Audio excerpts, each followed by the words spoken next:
demokrasi berasal dari bahasa Yunani, yaitu demos dan kratos. Demos yang artinya rakyat dan kratos yang artinya pemerintahan. Jadi, demokrasi adalah pemerintahan rakyat. Pendidikan. Pendidikan adalah pembelajaran, pengetahuan, keterampilan, dan kebiasaan sekelompok orang yang diturunkan dari satu generasi ke generasi berikutnya melalui pengajaran, pelatihan, atau penelitian. Hubungan dan peranan demokrasi dalam pendidikan. Demokrasi dan pendidikan mempunyai hubungan yang saling menunjang. Karena pendidikan yang sifatnya demokratis akan berupa tantangan sebagai pusat perhatian. Melalui pendidikan, anak-anak ditempatkan sebagai manusia dimanusiakan. Demokrasi dalam konteks pendidikan merupakan proses untuk memberikan jaminan dan kepastian adanya persamaan kesempatan agar mendapatkan pendidikan di dalam masyarakat tertentu. Dengan demikian, di negara Indonesia, semua warga negara diberikan kesempatan yang sama untuk menikmati pendidikan. Yang penyelenggara pendidikannya diatur oleh satu undang-undang dalam sistem pendidikan nasional. Dalam hal ini, tentu saja Undang-Undang Nomor 2 Tahun 1989. Tercantum juga dalam Undang-Undang Dasar 1945 Pasal 31 Ayat 1 menyatakan bahwa tiap-tiap warga negara berhak mendapatkan pengajaran. Nilai-nilai dalam demokrasi. Nilai dalam demokrasi meliputi berbagai macam nilai, yaitu sikap toleransi, menghormati dan menghargai perbedaan pendapat, menyadari dan memahami keanekaragaman di lingkungan masyarakat maupun sekolah, mampu mengendalikan diri sehingga tidak mengganggu orang lain, kebersamaan, percaya diri tidak menggantungkan diri kepada orang lain, dan mengikuti peraturan yang berlaku di sekolah.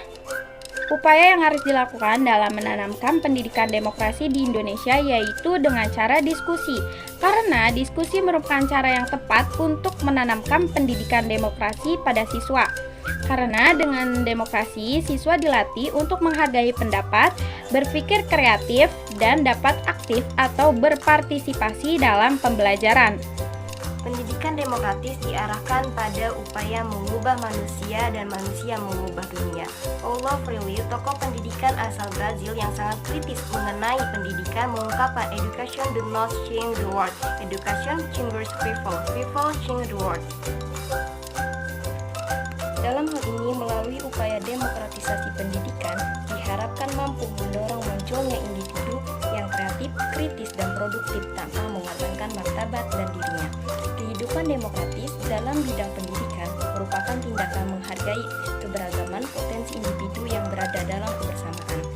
Dengan demikian, segala bentuk penyamarataan individu dalam satu uniformitas dan pengingkaran terhadap keunikan sifat-sifat individu bertentangan dengan salah satu prinsip demokratis.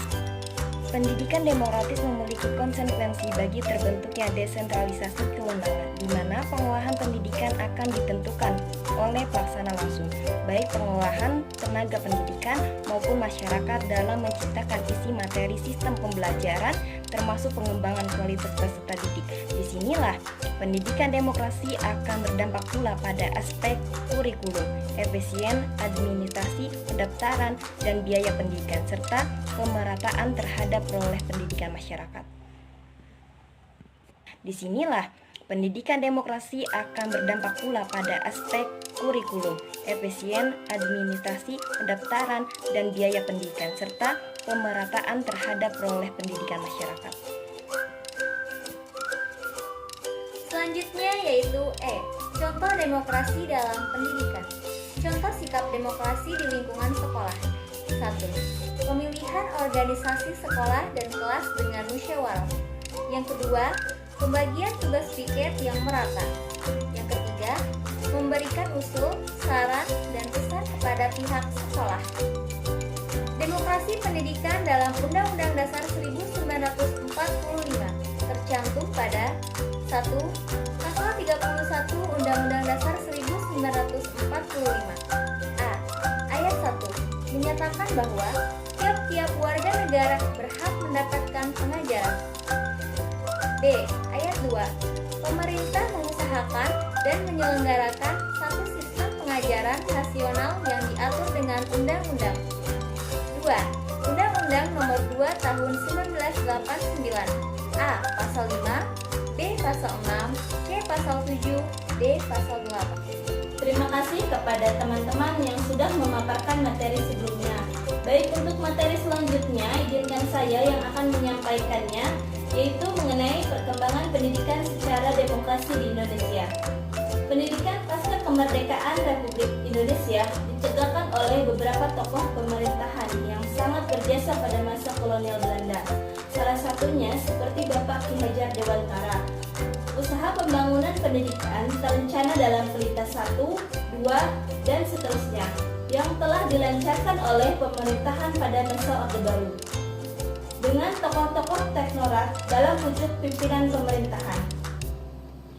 Kemerdekaan sudah kita rasakan dan sekarang saatnya kita memasuki era globalisasi, di mana serba keterbukaan informasi dan kemudahan akses teknologi. Hal ini menciptakan mobilitas tinggi dan interaksi tanpa batas, jarak, waktu, maupun antar negara. Beda zaman, beda pula tantangannya yang dihadapi oleh bangsa Indonesia. Kalau zaman dahulu, pemerintahan kita memikirkan bagaimana caranya ikut memperjuangkan pendidikan untuk memberantas penjajah dan memperjuangkan kemerdekaan. Sementara pada zaman sekarang, tantangan yang dihadapi mulai dari derasnya arus informasi, daya saing tenaga kerja yang ketat, peningkatan mutu pendidikan, hingga kemampuan teknologi yang bisa menggantikan manusia. Demikian materi yang dapat kelompok kami sampaikan, kurang lebihnya mohon maaf.